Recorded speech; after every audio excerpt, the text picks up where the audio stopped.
다 함께 430장 주와 같이 길 가는 것 찬송가 부르신 후에 기도드리겠습니다.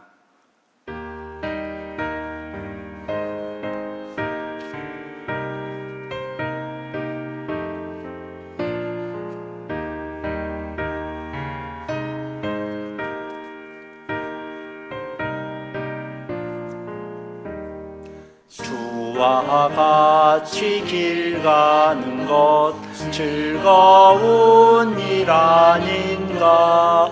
우리 주님 걸어가신 팔자취를 받겠네. 한 걸음 한 걸음 주 예수와 함께 날마다 날마다 우리 걸어가리.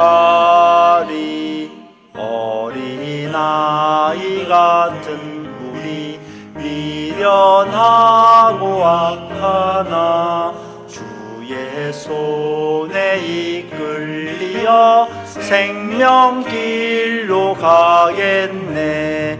한 걸음 한 걸음 주 예수와 함께 날마다 날마다 우리 걸어가네.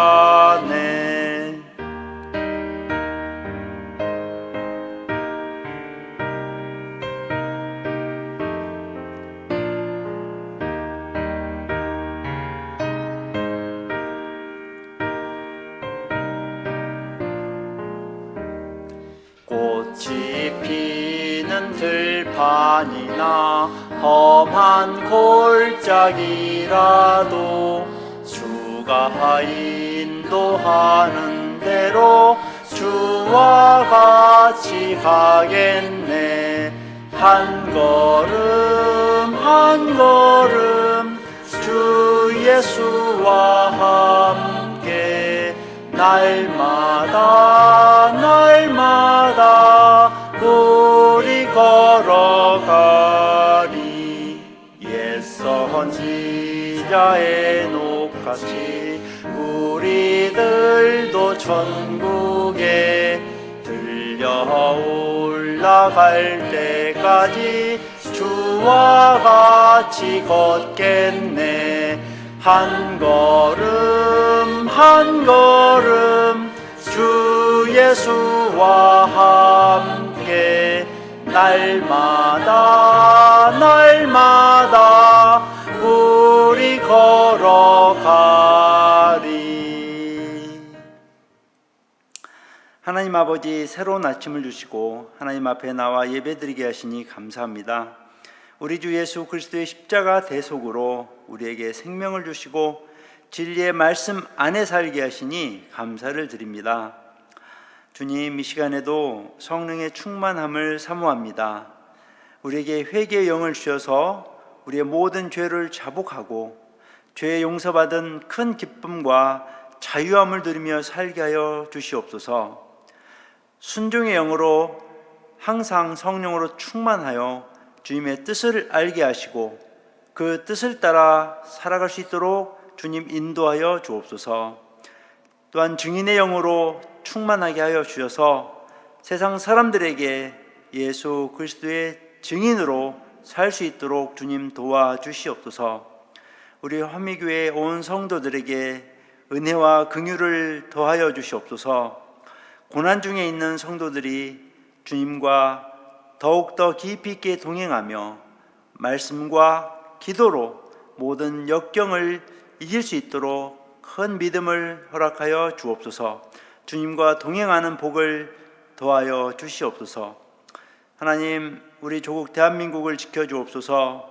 정치 경제적으로 혼란 가운데 있사오나 주님, 이 모든 문제들이 해결되고 속히 안정된 나라가 될 수 있도록 복을 내려 주옵소서.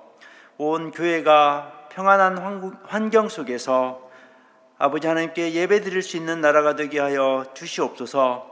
하나님께서 미워하시는 죄의 악이 이 땅에서 떠나갈 수 있도록 주님 도와주시옵소서. 또한 원근 각처에서 하나님의 말씀, 복음을 전하는 선교사들에게 주님께서 은혜를 더해 주시고 지켜주시고 또한 필요한 모든 재정과 건강과 주님의 넉넉함으로 채워주시옵소서. 하나님 아버지, 우리는 목적지에 이르기까지 지름길만을 추구하는 삶을 살고 있습니다. 우리를 잘 아시는 하나님께서 하나님의 길로 우리를 인도하여 주시고 우리는 진실하신 하나님을 믿고 살아갈 수 있는 믿음을 더하여 주옵소서. 비록 우리의 인생이 홍해 광야길과 같을지라도 그 광야길에서 불평하지 않고 감사와 기쁨으로 주님을 따라가는 삶을 살 수 있도록 큰 믿음을 더하여 주옵소서.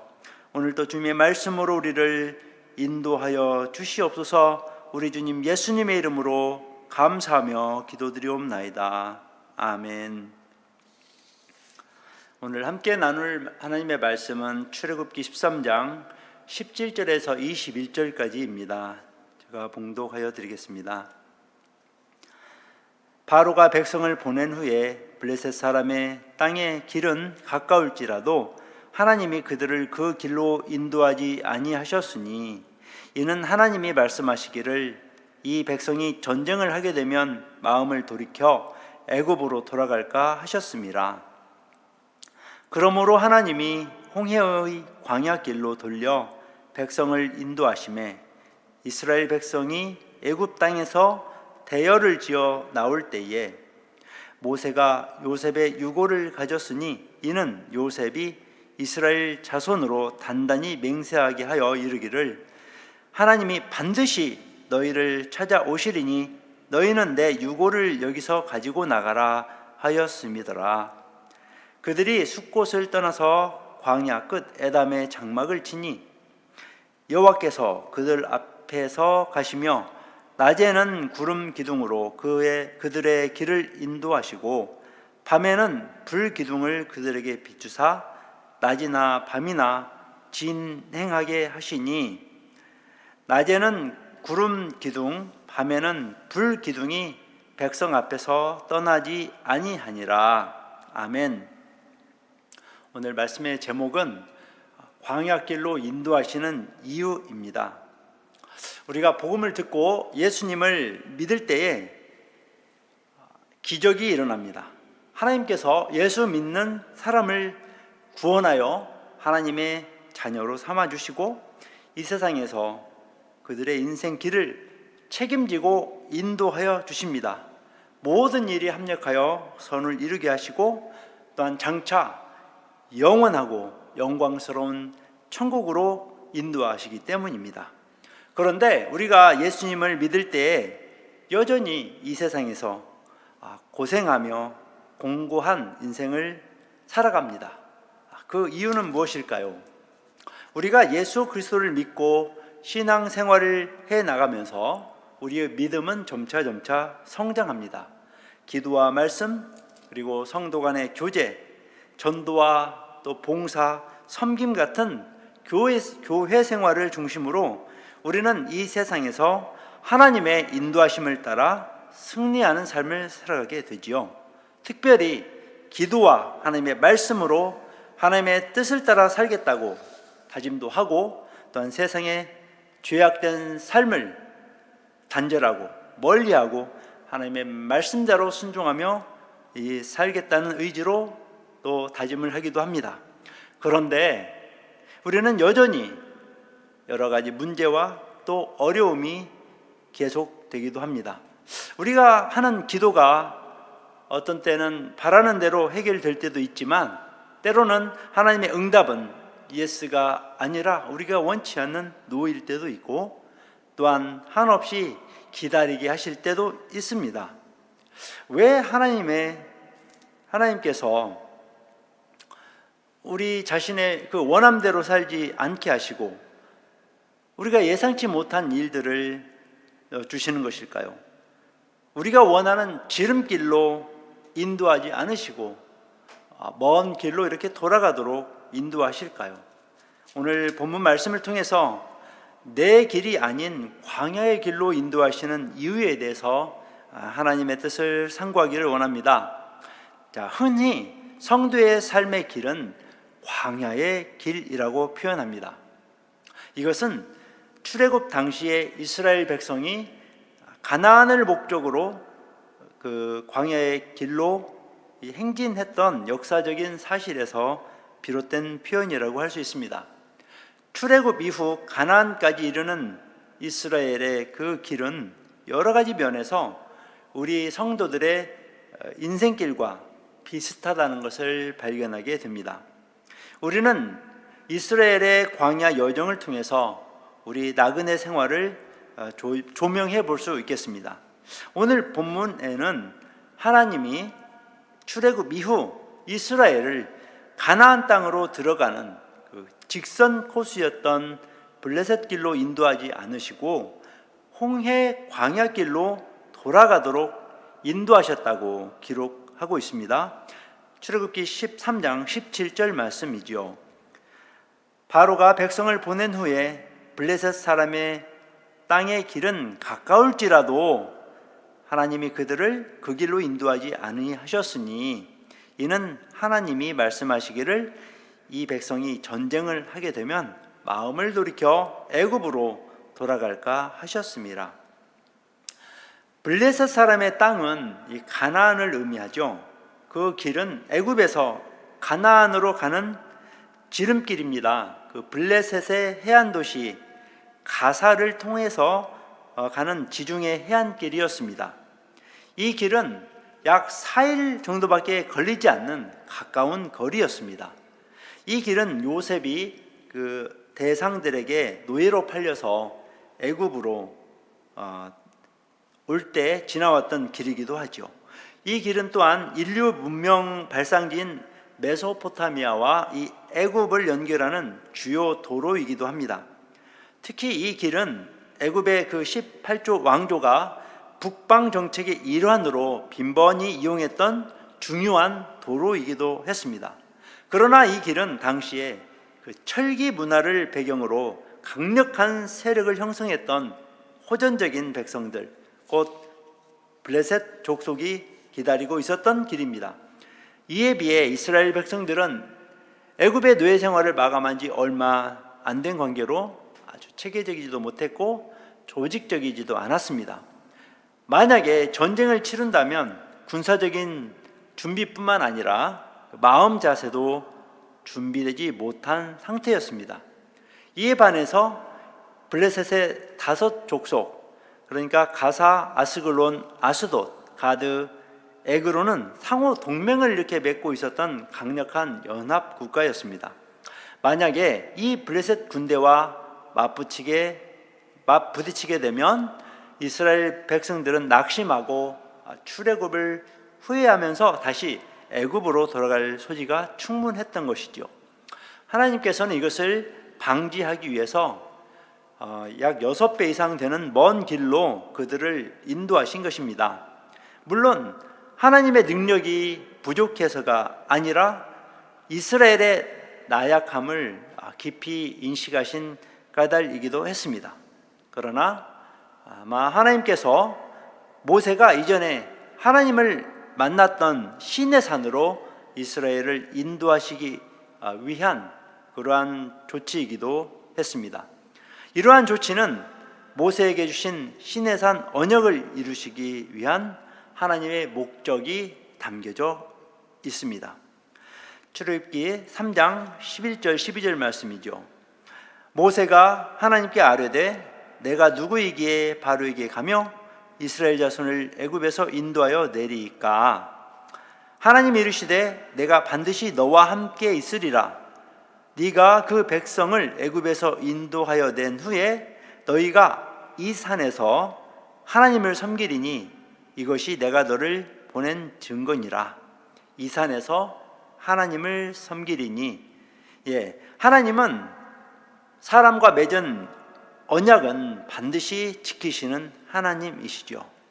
또한 하나님께서는 성도들을 평안한 길로 인도하지 않고 멀고도 험난한 고난의 길로 인도하실 때가 많이 있습니다. 왜 그럴까요?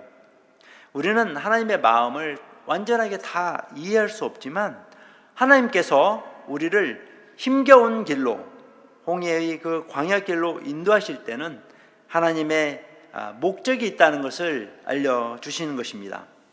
그러한 목적, 우리 인생의 이 지름길이 아니라 이 돌아가는 우회의 길로 인도하시는 목적이 있다는 것이죠. 그 목적 중에 하나는 이러한 광야길은 우리를 연단하시는 길이라는 것입니다.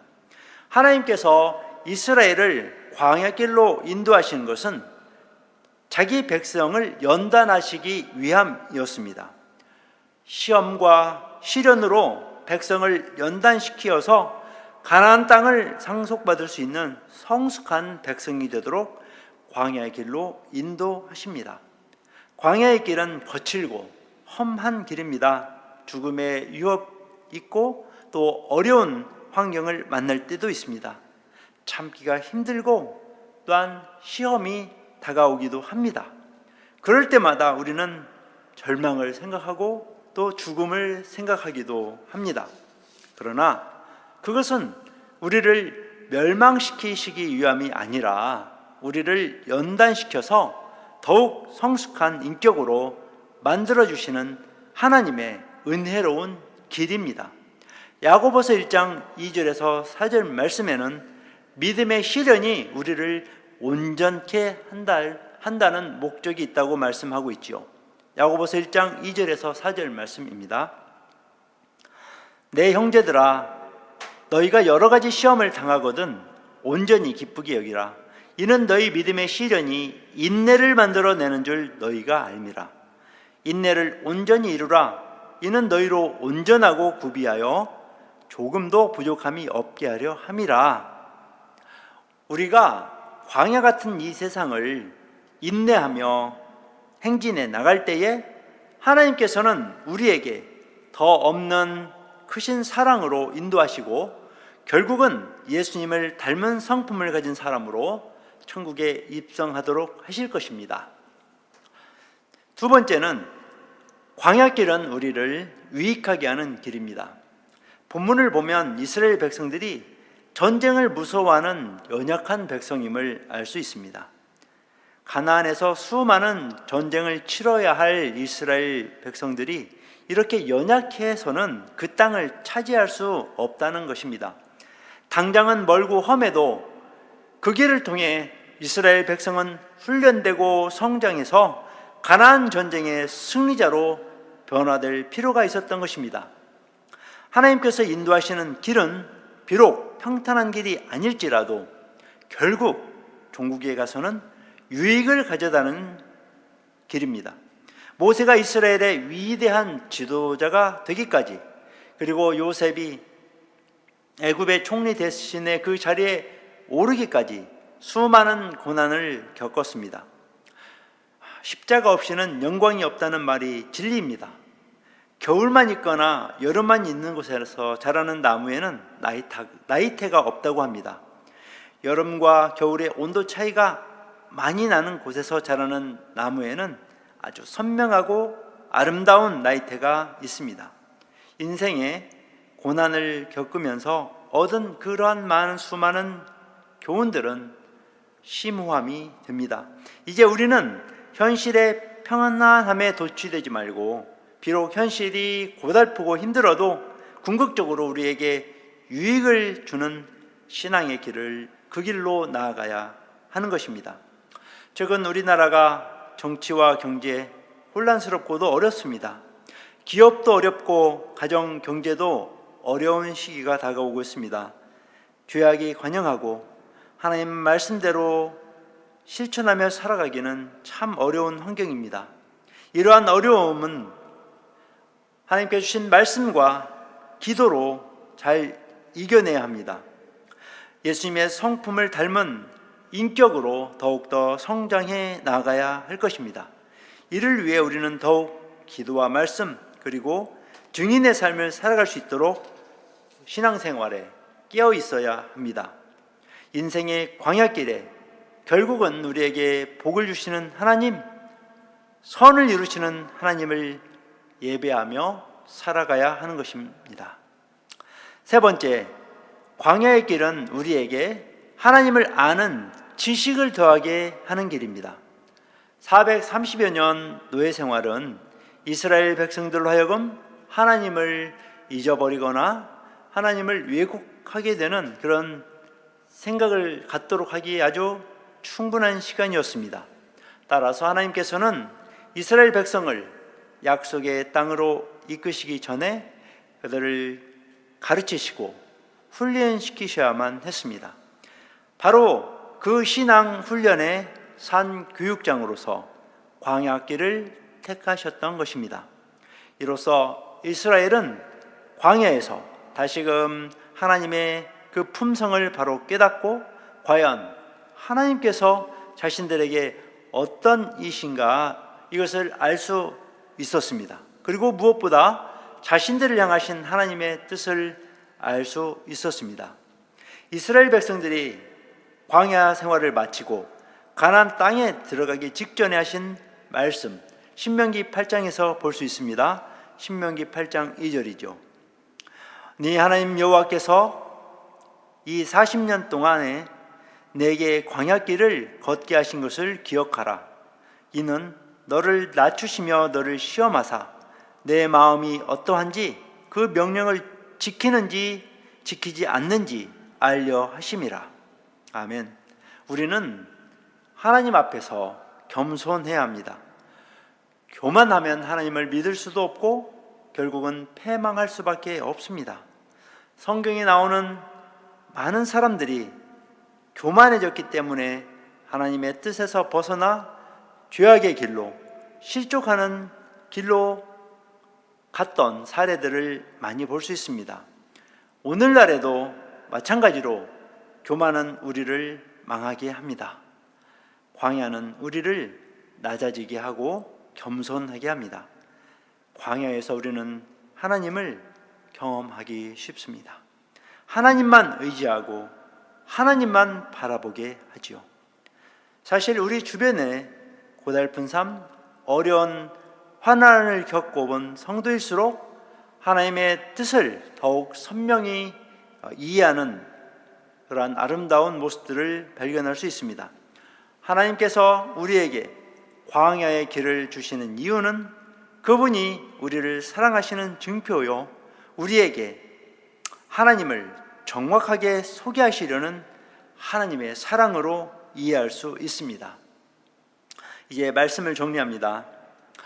하나님께서 출애굽한 그 이스라엘 백성을 가나안 지름길로 인도하지 않으시고 우회시켜서 홍해의 광야길로 인도하신 이유를 세 가지 관점에서 살펴보았습니다. 홍해 광야길은 자기 백성 이스라엘을 연단하시는 길이었습니다. 그 길은 자기 백성을 유익하게 하는 길이었습니다. 그 길은 하나님을 더 잘 알도록 인도하시는 길이었습니다.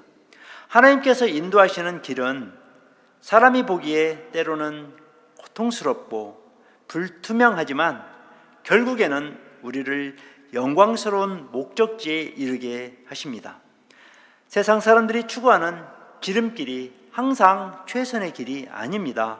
우리는 하나님의 인도하시는 길을 믿고 불평 없이 나아가야 합니다. 그리고 그 길이 비록 고통스럽고 힘이 든다 할지라도 하나님께서 우리를 유익하게 하고 복을 주시는 길임을 믿고 그 믿음으로 그 길을 주 예수님과 함께 걸어가야 합니다. 결국은 목적지에 이를 수 있도록 하나님께서 인도해 주십니다. 광야의 길은 주님과 함께하면 여행길이 됩니다. 주기도문 하심으로 예배를 마치겠습니다. 하늘에 계신 우리 아버지여, 이름이 거룩히 여김을 받으시오며 나라가 임하시오며 뜻이 하늘에서 이루어진 것 같이 땅에서도 이루어지이다.